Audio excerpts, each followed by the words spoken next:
सभी दोस्तों को नमस्कार, जय हिंद। मैं राकेश कुमार यादव वेलकम करता हूं आप सभी साथियों को इस यूट्यूब चैनल में। स्वागत है आप सभी साथियों को। आज बातें करते हैं फिर से एक नई पॉइंट टू पॉइंट जो बराबर चैलेंज कहीं ना कहीं आता रहता है, उनकी बातें करते हैं सर। जैसे आप डायरेक्ट सेलिंग में काम करते हैं, डायरेक्ट सेलिंग में काम करने वाले जो इनको समझ रखा है, जो समझ गए इन चीजों को, जो प्रोसेस को समझ गया, जो कॉन्सेप्ट को समझ गया, उनके लिए तो एक बहुत बड़ा करियर सर, बहुत बड़ा करियर है जो ना तो किसी जॉब में है ना अदर बिजनेस में मैं कह सकता हूँ, क्योंकि मेरे नज़र में तो नहीं है इतनी बड़ी करियर। जैसे हमारे बीच में बहुत सारे ऐसे हैं, माननीय श्रीमान सुरेंद्र भट्ट साहब, हमारे माननीय विजय विरोधिया जी, ऐसे बहुत सारे हमारे खान साहब है, बहुत ऐसे अप्लायन है जिनकी करियर की बातें करूँ सर तो करोड़ों रुपया अरबों रुपया लगा के उस तरह का करियर को नहीं बनाया जा सकता, वो करियर इसके अंदर मिलता है।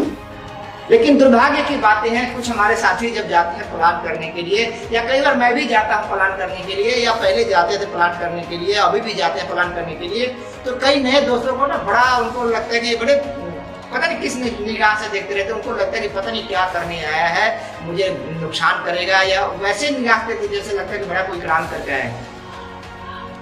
और उनको लगता है कि ये सब बेकार की चीजें हैं, फालतू की चीजें हैं, वो उनको लगता है कि इनके ऊपर हम हंस रहे हैं। लेकिन जब हमारे टीम में एक ऐसे भी कुछ दोस्त हैं जो हमारे को बताए ऐसे कि सर जी जब जाता हूँ प्लान करने के तो लगता है पता नहीं कौन सा हम क्राइम करके आए, कितना बड़ा गलत काम करके आए, कि वो हमारे ऊपर ऐसे देखता रहता है, ऐसे सोचता रहता है। मेरे भाई, जब आपके ऊपर ऐसे देखता है, ऐसे सोचता है ना, तो अपने आप को धन्यवाद करो, क्योंकि ये कॉन्सेप्ट भी समझ में आ जाना आपकी मर्जी नहीं है, ये भी परमात्मा की मर्जी है, ऊपर वाले की कृपा है। जिसको समझ में आ गया ना सर, किसी को अपने मर्जी से नहीं समझ में आया, ये बड़ी ऊपर वाले की कृपा है।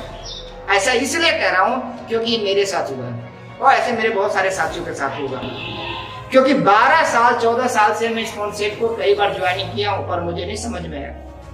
मैं क्या करूँ, क्या कहूँ, ये हमारे ऊपर वाले की कृपा रहेगी, चाहे हमारे कोई ऐसे नेक कर्म नहीं रहा होगा, इसकी वजह से हमारे कोई समझ में नहीं है। काश उस समय समझ में आ गया होता तो आज का जीवन जो होता ना सर, वो जीवन होता जो आज हमारे मानने बहुत सारे लीडरशिप साथी हैं, बहुत ऐसे दोस्त अप्लाइंट हैं। तो ये परमात्मा की बहुत बड़ी कृपा कहीं ना कहीं अपनी एटीट्यूड भी होता है, जिसके कारण हम इन चीजों को नहीं समझते। तो जब भी आप प्लान करने जाए और आपके ऊपर इस तरह से अगर लगता है आपको भी देखे, तो अपने आप को चाबासी दीजिए कि मैं कम से कम इस क्षेत्र से बाहर आ गया हूँ। आपके ऊपर बहुत बड़ी कृपा है माला की कि आपको समझ में आ गया। आप ये दिमाग में डालिए कि इनके ऊपर शायद माला की कृपा अभी नहीं है, इनके ऊपर वो मेहरबानी अभी तक नहीं है। ऐसा इसलिए कहता हूं सर कि जैसे मानकर चले, आप देखते होंगे कहीं ना कहीं कि परमात्मा जब बनाता है ना किसी इंसान को, तो अपने तरीके से किसी को हो सकता है किसी को जुबान ही दिया, गूंगा न दिया, किसी को दिमाग ही नहीं दिया, किसी को कुछ और भी चीज नहीं दिया, बहुत ऐसी चीज। जिस तरह से एक तरह से एग्जाम्पल करूं मैं समझाऊं, जैसे 2 मोमबत्ती है और 2 मोमबत्ती है और एक मोमबत्ती के बीच में उसका डोर होता है, जिसमें हम लोग माचिस से उसको जलाते हैं। जिसमें डोर है उसको तो आप आसानी से जला दोगे, आप एक बार तिल्ली जलाओगे और उसको आसानी से उसको जला दोगे और उसको सेफ जगह पे रख दोगे तो बराबर वो जगता रहेगा। लेकिन दूसरा एक मोमबत्ती है जिसके अंदर तिल्ली ही नहीं है, सॉरी बत्ती ही नहीं है, दूसरे मोमबत्ती में उनकी बत्ती ही नहीं है, जो डोर होता है वही नहीं है। क्या उसको आप माचिस लगा के जला सकते हो कभी? क्या कभी वो रोशनी देगा जल के? नहीं। आप वो मानकर चलो कि जिसको नहीं समझ में आता है, जो आपके ऊपर हंस रहा है, वही मानकर चलो कि बनाने वाले ने इसके अंदर अभी तक वो डोर नहीं डाली हुई है जिसकी वजह से हम इसको रोशनी कर सके, जला सके। बिल्कुल सेम कहानी सर, अगर वो डोर होता है उसके बीच में तो उन बातों को समझते हैं। क्योंकि हमारा जो कॉन्सेप्ट है सर, एक तरह से वो मिशन है जहाँ पर लोगों को हेल्थी जीवन कहा जाता है, रोग मुक्त जीवन और एक रोजगार।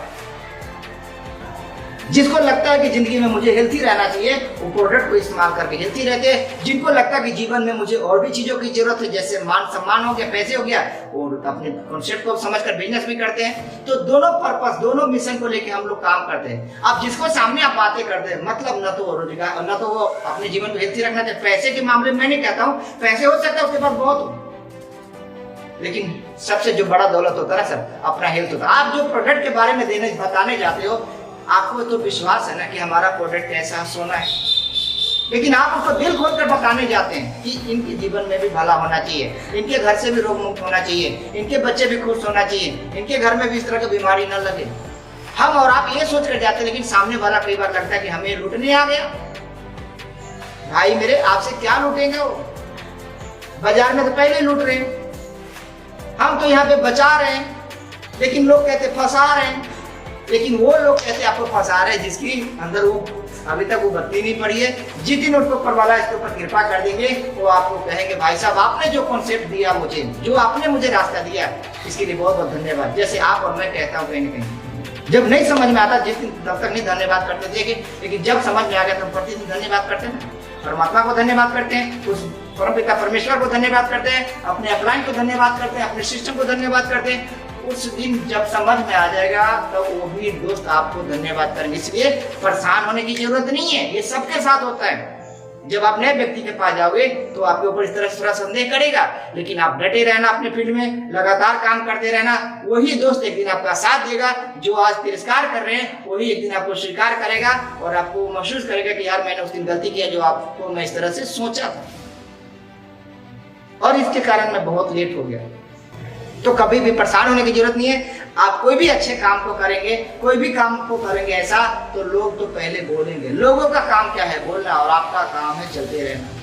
कहते हैं ना, कुछ लोग कहेंगे लोगों का काम है कहना, आपका काम है यही कि आरसीएम बताते रहना।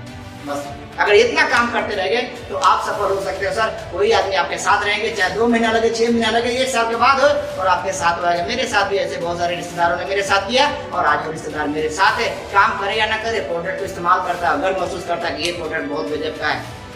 आपके साथ भी ऐसा होगा सर। बहुत बहुत धन्यवाद। फिर मिलते हैं अगली वीडियो में। सभी दोस्तों को नमस्कार, थैंक यू।